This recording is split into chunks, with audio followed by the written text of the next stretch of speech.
Namah Shivaya. Good morning, Acharya ji. Om Namah Shivaya. Good morning, Acharya ji. Om Sadashivasamarambham Shankaracharyamadhyamam Asmadacharyaparyantam Vande Guru Paramparam Om Sahana Vavatu Sahana Vunaktu Sahaviryam Karvavahai Tejasvinavadhitamastu Vishwavahai Shanti Shanti. Shanti. Om Tat Sat, Om Namah Shivaya. So, we are on the 32nd verse of the 9th chapter. So, let's chant that. Please unmute yourself. Shri Bhagavan Uvacha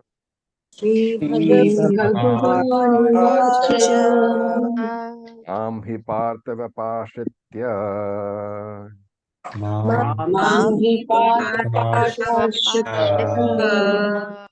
Yepi suf papayonayaha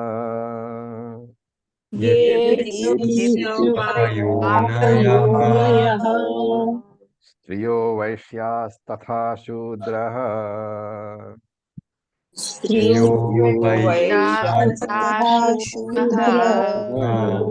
Epi yanti param gatim Epi yanti param gatim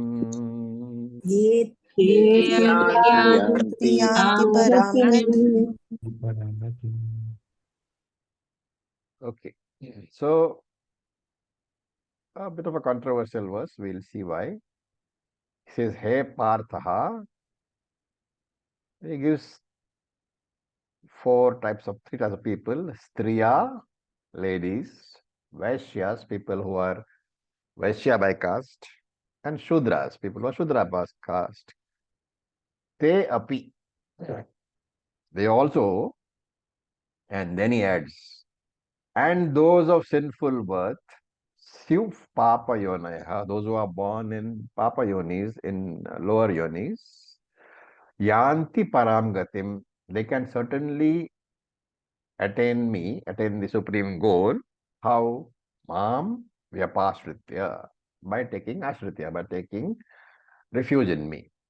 So it's a very controversial verse and it is subject to a lot of misinterpretation. And many of the people who are anti-Shastrams, they criticize the Bhagavad Gita based on this verse and they sometimes criticize Krishna himself. So why do they do that? Because he says Papa Yonayaha. So this is the basic classification. Those people who are born in wombs of sin, who have lower births, right? Who are born with a lot of negative prarabdha. And then he, gives three groups, Striya, Vaishya, Shudras. So women, Vaishyas and Shudras, and they are classified as Papa Yonayaha. So people say that, when Krishna himself is saying all this, that means that by nature itself, their entire philosophy is flawed. Why? Because you are yourself saying that by birth only some people are of sinful birth. And they are including women, which is 50% of the entire population. And then you are including Shudras and the Vaishyas also, that makes it a good 80% or 90%. So that they say that this is a useless philosophy, you should not go in at all. Now we have to interpret carefully. What is the first thing we should know? Who created Striya, Vaishya and Shudras?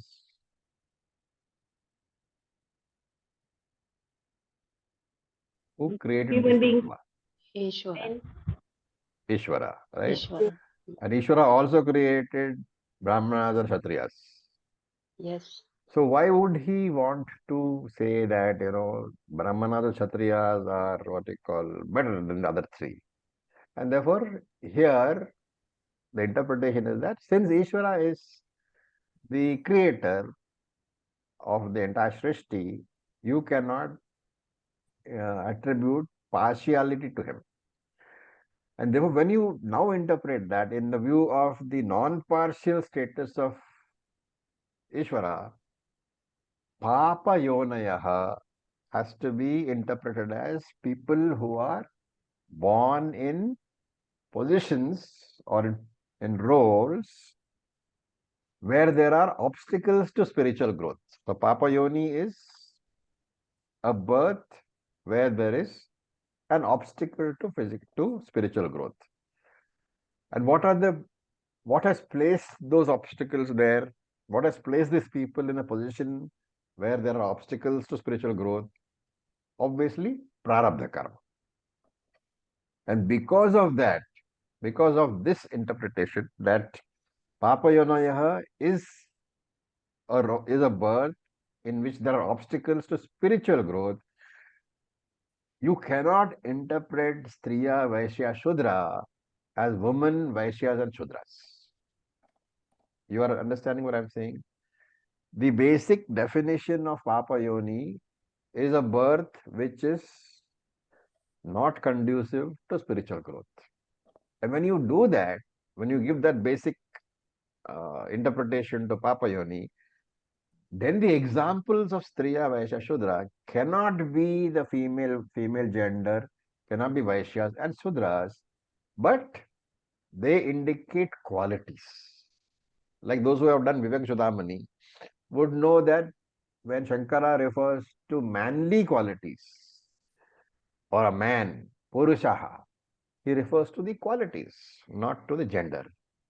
And similarly, here also, Striya, Vaishyaha, Shudraha are not referring to the jati or the gender, but or the varna for that matter. They are not referring to the varna also, but they are referring to the two types of minds which have arisen because of prarabdha.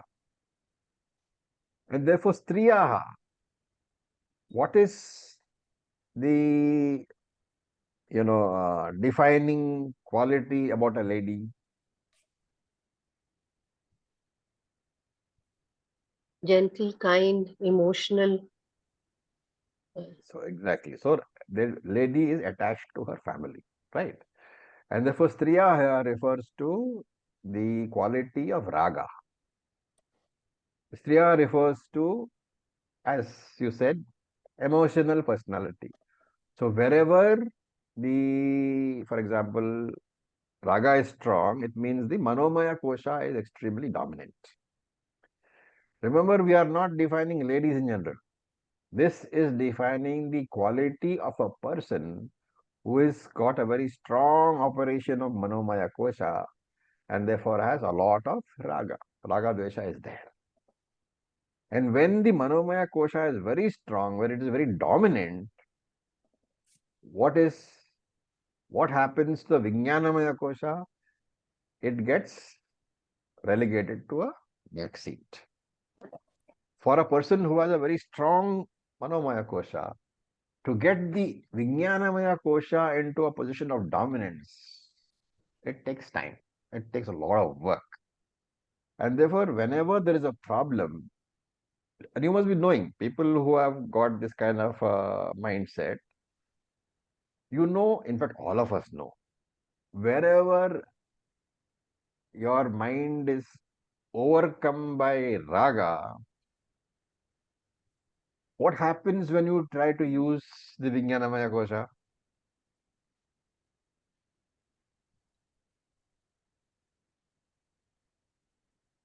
It gets influenced by the raga and the dvesha, whatever it may be.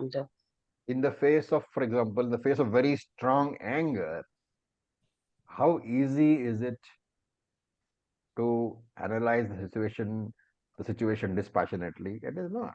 No, no. Therefore, the Manomaya Kosha strength is an obstacle for the functioning of the Vijnanamaya Kosha. Vijnanamaya kosha. And when Vijnanamaya Kosha is obstructed, Jnanam is obstructed. Right? That is why he says Triyaha. It is referring not to the wife, not to the girl, not to the female. It is referring to all of humanity, males and females, who are having an extremely strong manomaya kosha. Okay. Then, what about Vaishyas? What is the defining feature of a Vaishya? He is a commercially minded person. He is a businessman. So he stands for what? Extroversion. He stands for going and getting money. He is obsessed with money, with wealth, and therefore he has a very rajasic mindset. So the argument here is the same. Not just Vaishya.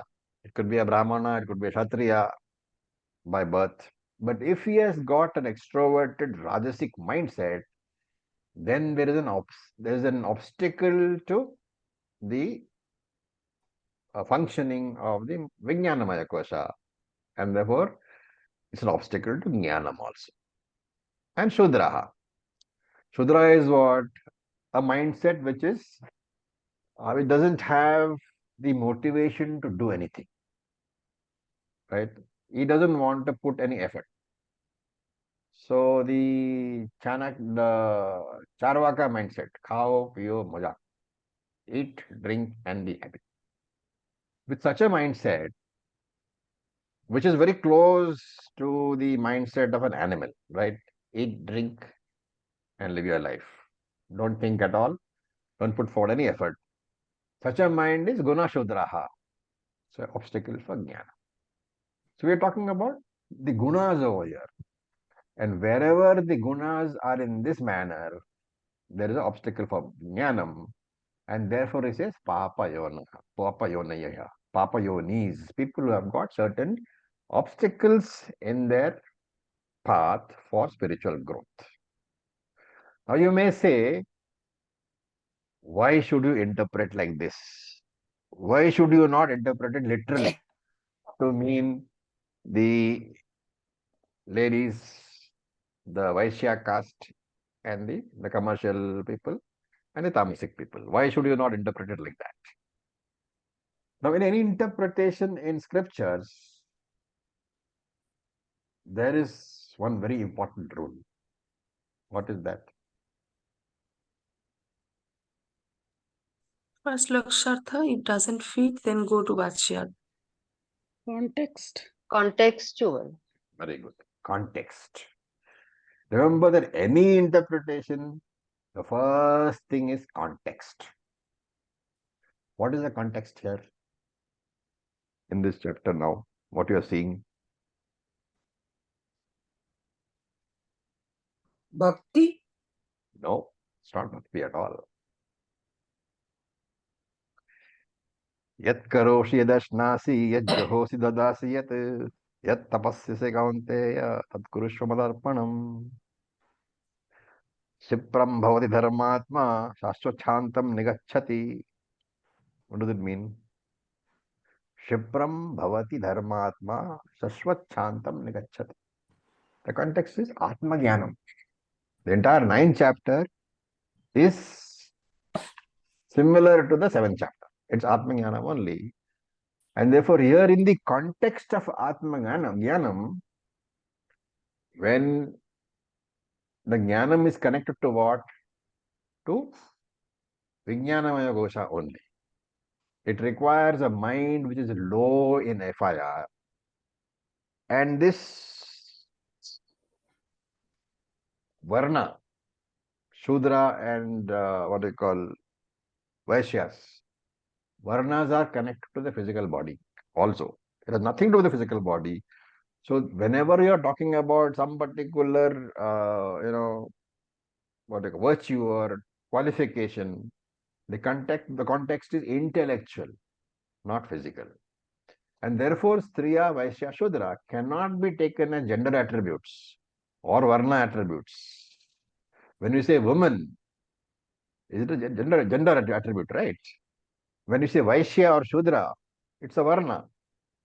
And therefore, gender and Varna are to do with what? Are to do with the physical body or Sukha Shariram?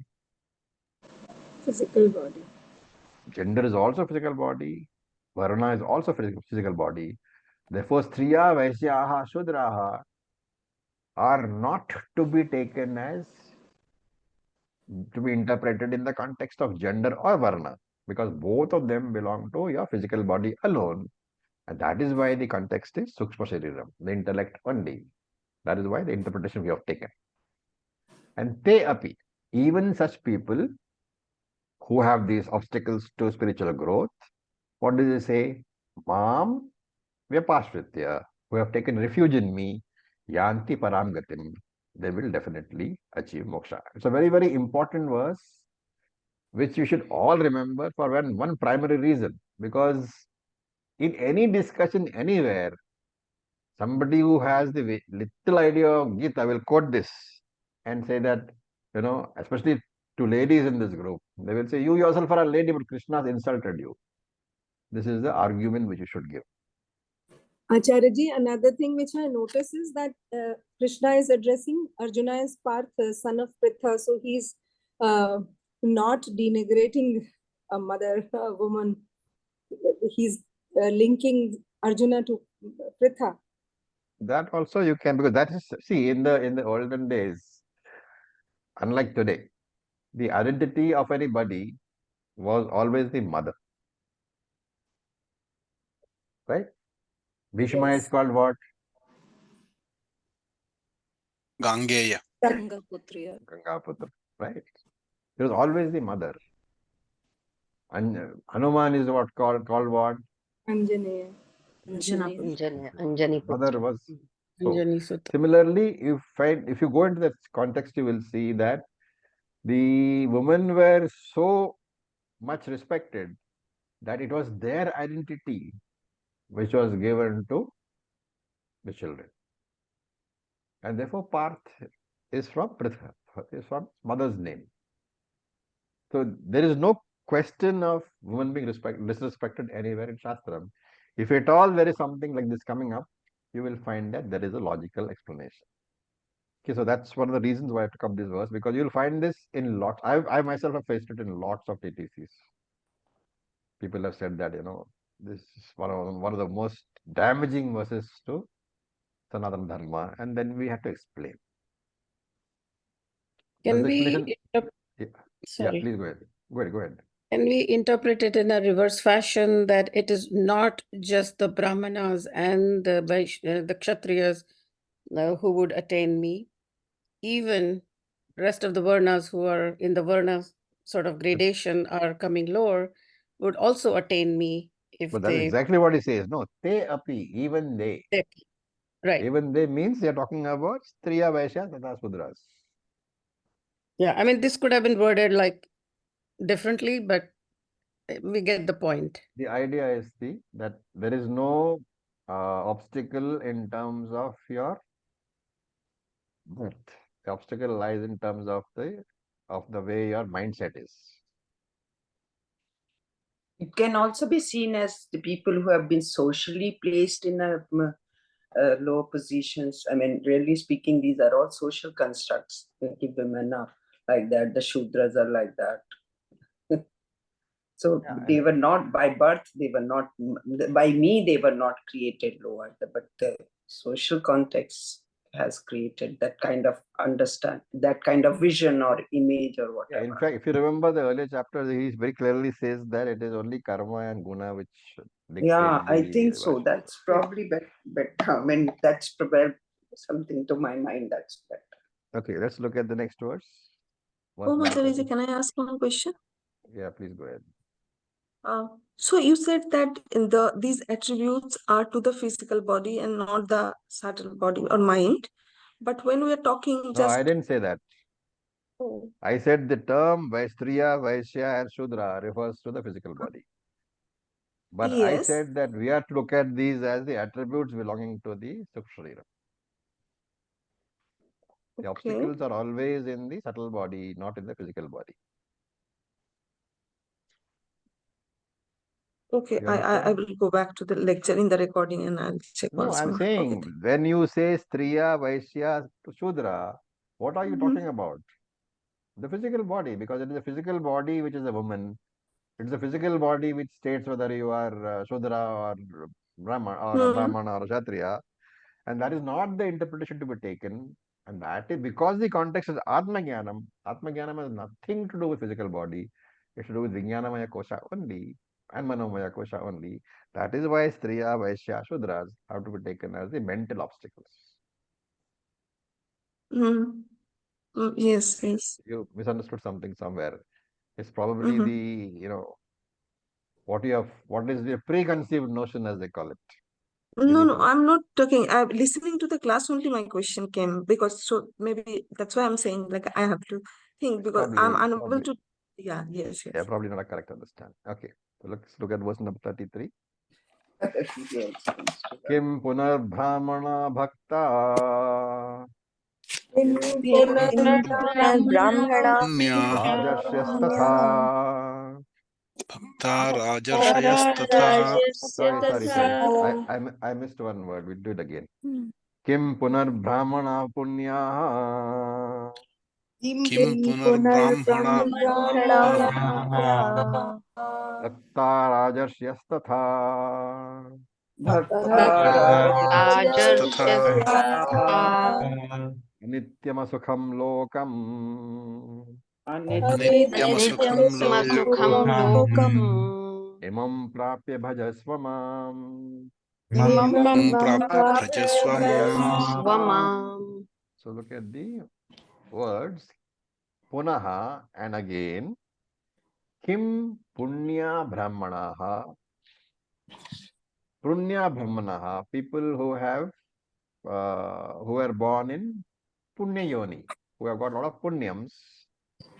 Tata tatha bhaktaha rajarishihi. Rajarshiyaha is rajarishihi. Bhaktaha rajarishihi, as well as kings who have been rishis, kings who have been devotees.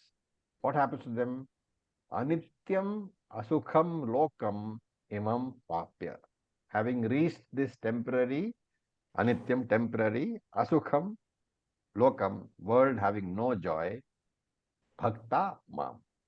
Okay, so this has to be understood as that kim has to be understood as linking to the previous verse, which said that even those people who have obstacles to spiritual growth, they can achieve me, and therefore kim punya brahmanaha. What to talk about? Virtuous brahmanas who have been born in an auspicious birth. So kim punaha, that kim has to be connected to papa yonaya, people who are disadvantaged position. If they can get moksha, what to talk about the sattvic minded brahmanaha or the rajarishis, kings who are considered rishis also. They are all guna kshatriyas and guna brahmanas. And what about them? All these people have come to this world, temporary world, full of problems. Anityam, asukham, lokam, prapya. But having come to this temporary world, Shankara adds, they have a major advantage. They have got durlabham manushyatvam. Durlabham manushyatvam means they have got the human body, which is very difficult to attain. And what is that human body? It is Purushartha Sadhanam. It is the tool for moksha. And therefore, even these people who had disadvantages in terms of their spiritual journey, they got a human body, which is the tool for attaining moksha. That itself is a great thing, because any other body, moksha is not possible. And therefore, they also got this tool. And these Brahmanas and Rajarishis, they also got this tool. Therefore, Mam Bhajasva, may you become a devotee. Commit yourself to study of Vedanta and seek to know me. At least start now. Once you do that, you will get moksha. Okay. So that is his Bhajasva Mam. Whatever you are, if you connect the Bhajasva Mam to both the verses, whatever your birth is, whether you are born in a Papa Yoni with lot of obstacles for a spiritual journey, whether you are born as a Rajarishi in a very conducive environment, whether you are born as a Punya Brahmana, one step away from moksha, what should you do? Mam Bhajasva. Become a devotee. Commit yourself to the study of Vedanta, and then you will be free. Now the question is, how to do this? And therefore Shankara introduces the next verse with Katham. How to, Katham should be connected to what? Bhajasva Mam. Worship me. How to worship me? And that Krishna explains in the last verse, which we will read. Manmana bhavamad bhaktaha Manmana adhyaji mam namaskuru Madhyaji Mam Namaskuru. ame vaishyasi yuktva Mame Vaishyasi Yuktvaivam atmanam matparayanaha. Manapayanaha Iti Srimad Bhagavad Gita Su Upanishatsu Srimad Bhagavad Gita Gitasu Upanishadsu Upanishadsu Brahma Vidyayam Yoga Shastre Brahma Vidyayam Yoga Vidyayam Vidyayam Shastre Yoga Yoga Shastre Sri Krishna Arjuna Samvade Shri Shri Krishna Arjuna Krishna Arjuna Samvade Samvade Rajavidya Rajaguhya Yogo Nama Rajavidya Rajavidya Rajaguhya Rajaguhya Nama Yogo Namaha Navamodhyayah. Navamodhyayah. Navamodhyayaha. Okay. So, this is a summary of how to worship me. So, we'll look at it. Manmana Bhavaha. It's a very beautiful verse. It is defining the bhakta which Krishna expects us to be, the sadhaka which Krishna expects us to be, and what kind of a life we should lead. That is also being talked about. So 5 aspects are mentioned here. So we will just rearrange them slightly for for clarity. So first take mad bhaktaha bhavaha. So become a bhakta. Develop bhakti towards me. This is the first stage, right? Now, if you remember the 7th chapter, you will remember that in the beginning stage, one need not look at Ishvara as the end. He can be the means, right? We said that for the beginner, Ishvara is the means, not the end. So one need not, I'm not saying one must not look. Big difference, okay? If you can look at Bhagavan as an end, even in the very beginning, wonderful. But if you can't, then you look at Bhagavan as the means. And you will come to the stage where that vision of Ishvara as the means will get converted into vision of Ishvara as the end.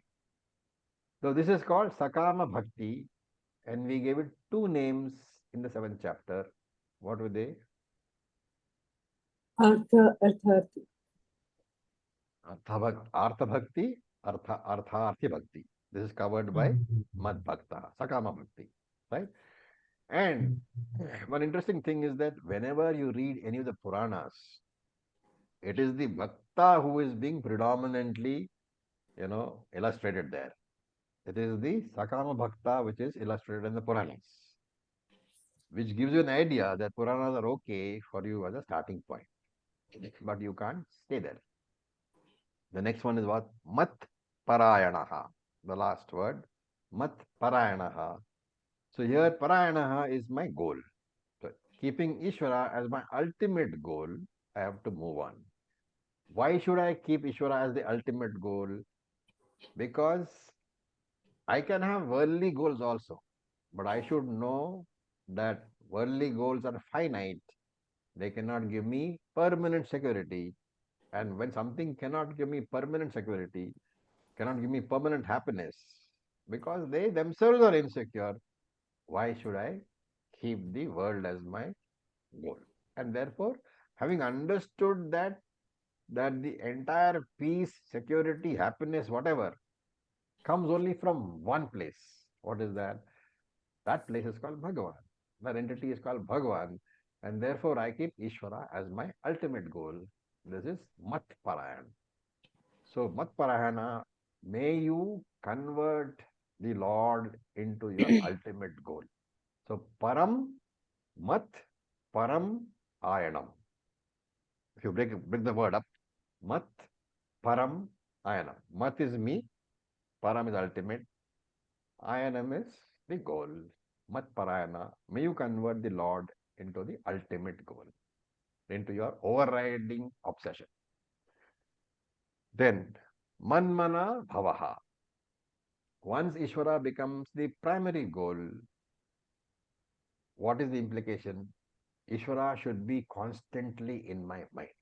It is like the mother doing various things in her house, cooking, watching TV, looking on the cell phone, but she never loses track of the 1-year-old who is toddling around the house. Similarly, just as the mother never loses track of her child, whatever she is doing, similarly, may you remember Ishvara, whatever you are doing. 24 into 7 into 365, Ishvara must always be present in your mind. That is Manmana Bhavaha. Constantly bear me in mind. And when you are constantly bearing me in mind, what happens? Madhyaji Bhavaha. Every action of mine is converted into worship. Why? Because any action where Ishvara is present in front of you and you are offering that action to Ishvara is what? Is puja only, right? Is a yajna only. And therefore, Madhyaji Bhavaha, even your eating can be converted into purificatory karma. How? Brahmarpana. Even your, losing weight on the treadmill, that can be converted into puja. But by dedicating that to the Lord and saying, "Oh Lord, these 7-10 minutes I am offering to you, and I will chant your name while I am doing the treadmill instead of listening to the latest Hindi song." That's then. Then namaskuru mam namaskuru. Surrender to me. Surrender to me is a very important idea because we have to remember that any success which I get in my life is a combination of two things. What are they? Prayatna and Ishvara. Daivam. Prayatna and Daiva. Daivam. Okay, in other words, Prarabdha and Agami. Daivam is Prarabdha because Ishvara's grace. Agami is my own effort, Prayatna. So Ishvara's, of course, my own effort is needed for handling my Prarabdha, but Ishvara's grace is also needed. So Madhyaji here indicates what? I am utilizing every moment for spiritual growth. Therefore, it is my free will. And Mam Namaskuru is the surrender. So Madhyaji indicates my Prayatna. Mam Namaskuru indicates Prarabdha or Ishvara Prasada, the grace of Ishvara. Therefore, free will is important. Swecha, free will is important. Without that, nothing you can do. But Ishvara Anugraha is equally important. Without both of them, there can be no success at all. So, to just put them together, 5 conditions to be a bhakta: develop devotion to me, Ishvara, make Ishvara me as your ultimate goal, do not lose sight of me as ultimate goal, convert every moment of your life into a yajna, into a puja, purifying your mind, and surrender to me and receive my blessings, do everything with my blessings. And if these 5 conditions are fulfilled, evam atmanam yuktva, preparing yourself in this manner by fulfilling these 5 conditions, by engaging in a religious life. And remember, very interestingly, Shankaracharya defines yuktva as what? Samadhaya chitta. Having gained chitta shuddhi, having gained composure of your mind, what will happen? Mam eva yeshasi. You will certainly attain me.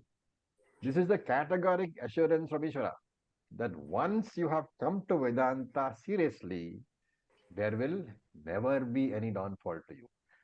And this is the explanation where he says in a previous verse, Kaunteya pratijanihi me na pranashyati.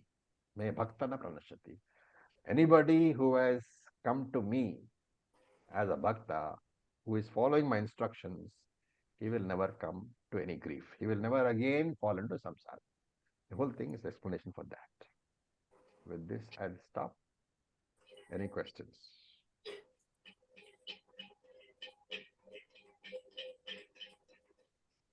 We are so grateful to you, Acharya-ji.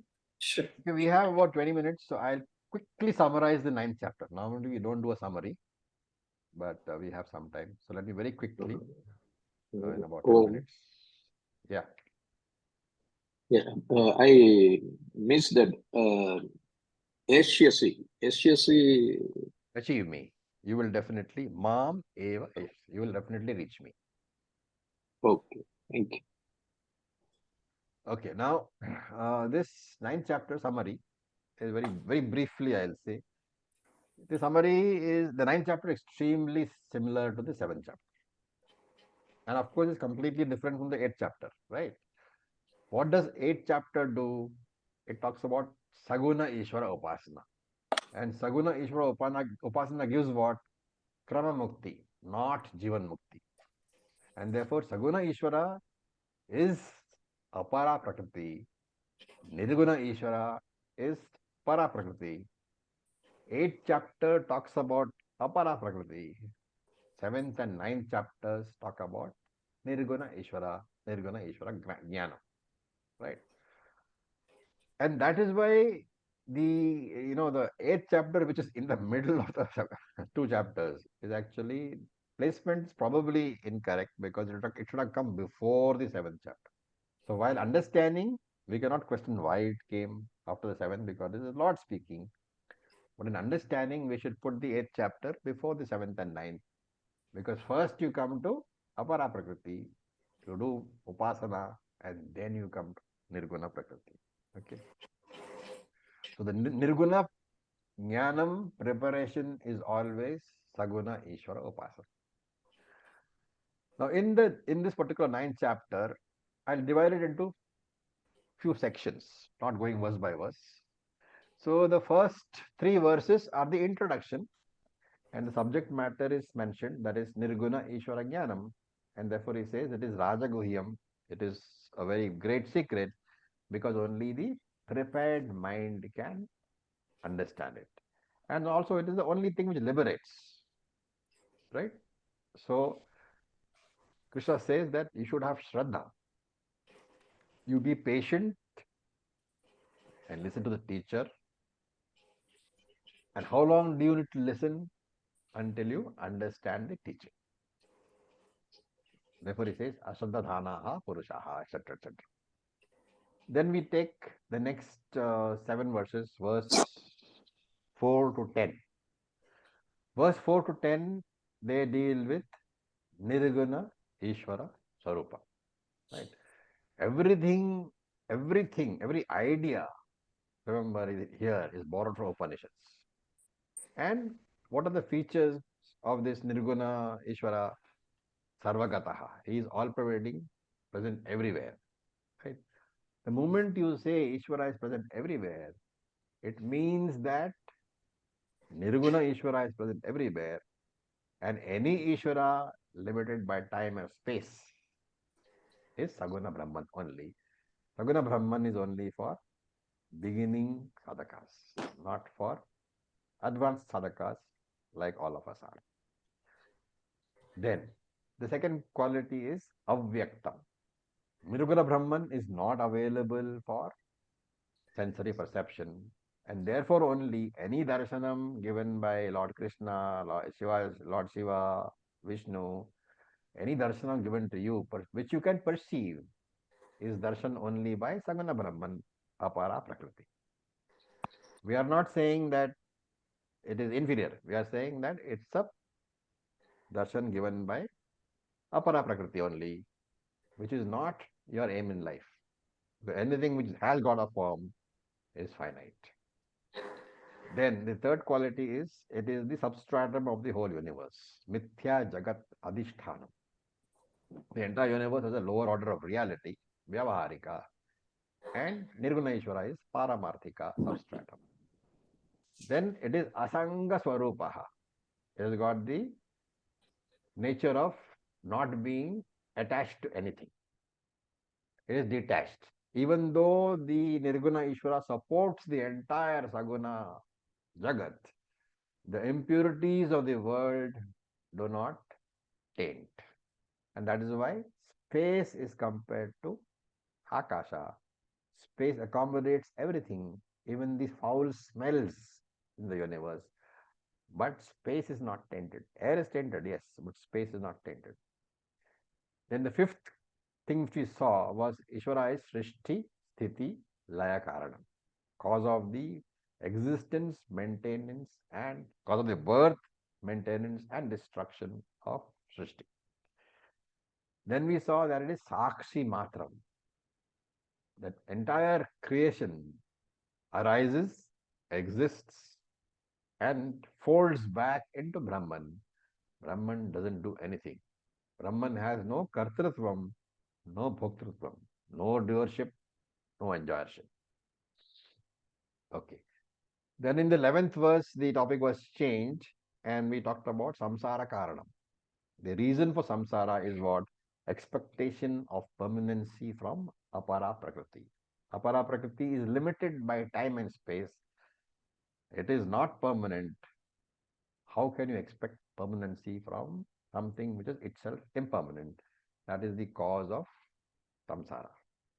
Then we saw the remedy for all this, remedy for samsara, we saw in verses 12 to 19, and we said that bhakti is a sequence of sadhanas which end in jnana. Why so? Because the main problem is ajnanam, and therefore the only solution is jnanam. Therefore, any series of sadhanas to be useful, to be having any prayojanam, has to have jnanam as the ultimate end. So we saw in Atmabodha, we saw that if darkness is a problem, the solution is only light. Right? Okay.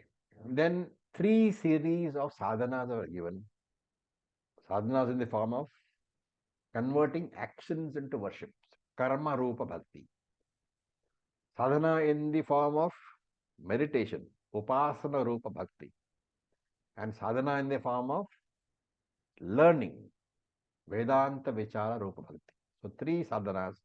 Karma Rupa Bhakti, Upasana Rupa Bhakti, Vedanta Vichara Rupa Bhakti. Also called Jnana Sadhana or Jnana Yajna. Then verses 20 to 29, we saw the particular form of division based on the motives. So Sakama Bhakti was there, which is what motive is worldly finite fruits. So we said Sakama Bhakti was not very intelligent because it used bhakti for prayers, artha kama, etc. What will happen? You will get the punyam, you will go to the higher worlds, and you will return. And Sakama Bhakti, we said, was very difficult because you have to follow all the restrictions, the rules of Karma Kanda, so proper mantra chanting, proper pronunciation, etc., etc., right? And it has the disadvantage of being only temporary. You go to lokas, enjoy the punyam, then you come back. Your entire life is spent in, entire lifetimes are spent in playing snakes and ladders. You go up and then you come back, go up and you come back. Then Nishkama Bhakti is the one who understands that Paraprakriti gives lasting security. And therefore, Nishkama Bhakti is very easy because none of the rules of Karma Kanda are applicable. So, verses 20 to 29, we saw two divisions, Sakama Bhakti and Nishkama Bhakti. Then the last four verses, 30 to 34, they glorified bhakti. Bhakti had, they said there are several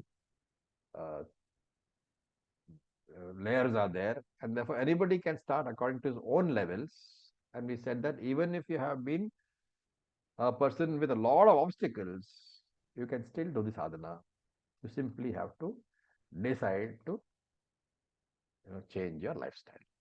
And then we saw that the details, how to be a bhakta, that was given in verse 34. I'm not detailing that because we just finished it. So with this, chapter 9 is over. Next time we will start chapter 10. Any questions you can address now?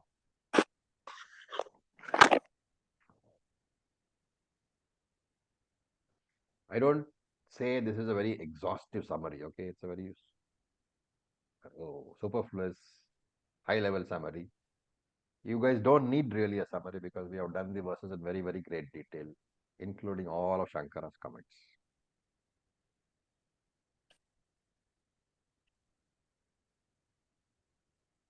Okay, so with this, any questions? Yes, Artik? No, Acharya. Yeah. Thank you very much. Okay, so with this, we'll stop for today.